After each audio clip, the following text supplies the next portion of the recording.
Paano tayo magkakaroon ng buhay na walang hanggan? Sa naunang bahagi ng aklat, nabasa natin ang tungkol sa pagbagsak ng sangkatauhan na nakatala sa Genesis, Kabanata 3. Ang ahas, ang manlilinlang na nagbabalat kayo, ay umakay kina Adan at Eva na maniwala na ang Diyos ay naglilingkod sa sarili at hindi mapagkakatiwalaan. Nang maniwala sila sa kasinungalingang iyon, sinikap nilang ilayo ang kanilang sarili sa kanilang tagapagbigay buhay at nagsimula ang proseso ng kamatayan para sa kanila. Ang lahat ng kamatayan mula noong araw na iyon ay bunga ng paniniwala sa kasinungalingang iyon tungkol sa Diyos. Ang sangkatauhan ay nahiwalay sa Diyos sa Hardin ng Eden dahil binago ni na Adan at Eva ang kanilang isip tungkol sa Diyos. Kung noon ay nagtiwala sila sa Kanya, ngayon ay wala na silang tiwala sa Kanya. Ito pa rin ang ating tiyak na problema. Ang kailangan natin ay baguhin ang ating isip tungkol sa Diyos. Kapag ginawa natin ito, papalitan ng pagtitiwala ang kawalan ng tiwala at papalitan ng pag-ibig ang pangamba tungkol sa Kanya. Makikipagkasundo tayo sa ating may likha at magkakaroon tayo ng buhay na walang hanggan. Nang maniwala sina Adan at Eva sa kasinungalingan ng ahas tungkol sa Diyos at nagsikap na magtago mula sa Kanya, ang Diyos mismo ay hindi nagbago sa nangyari. Hindi nabawasan ni Katiting ang pagmamahal niya sa kanyang mga anak na ngayon ay nawalay. Anumang plano ng kaligtasan na nakasalalay sa ating mga pagsisikap na baguhin ang isip ng Diyos tungkol sa atin ay naghahanap ng solusyon sa isang problemang hindi umiiral. Ang Diyos ay mayroon ng mabubuting pag-iisip sa atin at hindi na kailangan ng anumang panghihikayat para pag-isipan niya tayo ng mabuti. Mahal na niya tayo at walang katapusan ang pagpapahalaga sa bawat isa sa atin. Nang ilabas ng Diyos ang mga Israelita sa Ehipto, binigyan sila ng babala tungkol sa panganib ng pagsamba sa mga Diyos-Diyosan. Ang mga huwad na Diyos na ito ay karaniwan noong mga panahon ng Biblia at bunga ng mga malikot na imahinasyon. Sila ay madalas na pinaghihinala ang galit at nangangailangan ng pagpapatahimik. Ang mga alay at sakripisyo ay ibinigay upang maalis ang kanilang galit. Maaari nating seryosong itanong, may hinihiram ba ang ating paraan ng pakikipag-ugnayan sa Diyos mula sa sinaunang pagsamba sa idolo?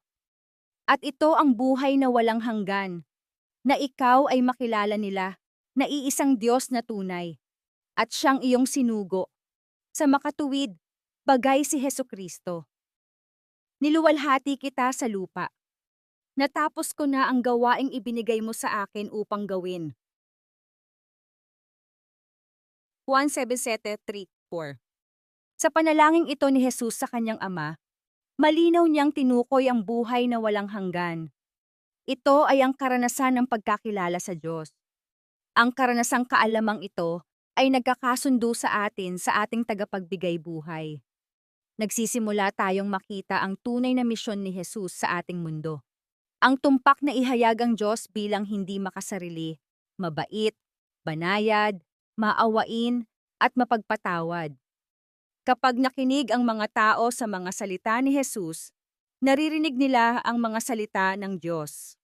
Nang makita ng mga tao si Jesus na nagpapagaling ng mga may sakit, nagpapakain sa mga nagugutom, nagbibigay ng lakas ng loob, hinahawakan ang mga maliliit na bata sa kanyang kandungan, at hinahayaan ang kanyang sarili na maling unawain at siraan, nakikita nila ang Diyos sa kanyang kaluwalhatian. Upang maiwasan ang kalituhan, mahalagang maunawaan na maraming sinasabing mga paraan ng kaligtasan. Ngunit lahat ng ito ay nagpapakita ng salungat na larawan ng Diyos. Ang pag-aaral na ito ay tututuon sa isang kilalang paraan ng kaligtasan kung saan halos lahat sa kanluraning lipunan ay nagkaroon ng ilang pagkakalantad. Maraming taos-pusong tao ang sumusunod dito. Ito ang pananaw na ang kaligtasan ay isang legal na issue. Ang ilang mga katangian ng pananaw na ito ay kinabibilangan ng isang diin sa katastaasang Diyos, sa halip na sa regalo ng Diyos na kalayaan sa kanyang mga anak. Ang pagbibigay diin sa kapangyarihan ng Diyos na magligtas, sa halip na sa pagnanais ng Diyos na ipagkasundo tayo sa kanyang sarili. Ang paniniwala na ang Diyos ay napakadalisay at banal, na siya ay nasaktan ng ating mga kasalanan, sa halip na maniwala na mahal tayo ng Diyos at gustong lumapit sa atin sa ating tunay na kalagayan. Ang Diyos ay nagdadalamhati sa kasalanan dahil sa kung ano ang ginagawa nito sa kanyang mga mahal, hindi dahil siya ay personal na nasaktan dito. Ang paniniwala na ang Diyos ay nangangailangan ng dugo upang pawiin ang kanyang galit sa halip na maunawaan na nais ng Diyos na pagalingin tayo mula sa ating matinding abnormal na pagkatakot sa Kanya. Gusto niyang maunawaan natin na kasalanan ang nakamamatay, hindi siya. Ang paniniwala na ang Diyos ay nag-iingat ng isang talaan ng ating mga kasalanan upang gamitin laban sa atin sa darating na paghuhukom, sa halip na maunawaan na anumang talaan na itinatago ay upang ipakita na ginawa ng Diyos ang lahat ng magagawa niya para iligtas ang bawat tao. Ang pananaw na ang Diyos ay nagpapataw ng mga parusa sa paglabag sa kanyang kautusan, sa halip na unawain na ito ay ating pagiging makasarili, na hindi pagkakasundo sa batas ng pag-ibig, na nagpaparusa sa atin. Kung paanong hindi natin malalabag ang mga batas ng kalikasan ng walang parusa, hindi rin natin malalabag ang batas ng pag-ibig ng walang parusa. Ang pagtukoy sa Ebanghelyo bilang ang mabuting balita na nagbigay ang Diyos ng isang paraan upang maiwasang matanggap ang parusang ipinataw niya sa paglabag sa kanyang kautusan, sa halip na malaman na ang tunay na mabuting balita ay tungkol sa Diyos mismo. Kung ang Diyos ang uri ng tao na magpapataw ng parusang kamatayan para sa paglabag sa kaniyang kautusan, ito ay magiging masamang balita. Ang pag-iisip na maligtas sa halip na makita ang Diyos bilang lubos na mapagkakatiwalaan.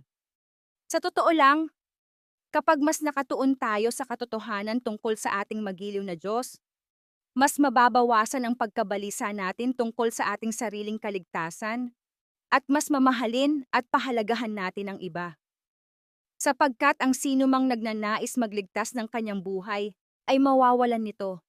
Ngunit ang sinumang mawalan ng kanyang buhay, alang-alang sa akin at sa Ebanghelyo, ay siyang magliligtas nito. Marcos 8:35. Our Daily Devotional, February 3, 2025. Galing sa mga gawa. Ang bayanad natin na Diyos pahina, 85-88, unang bahagi.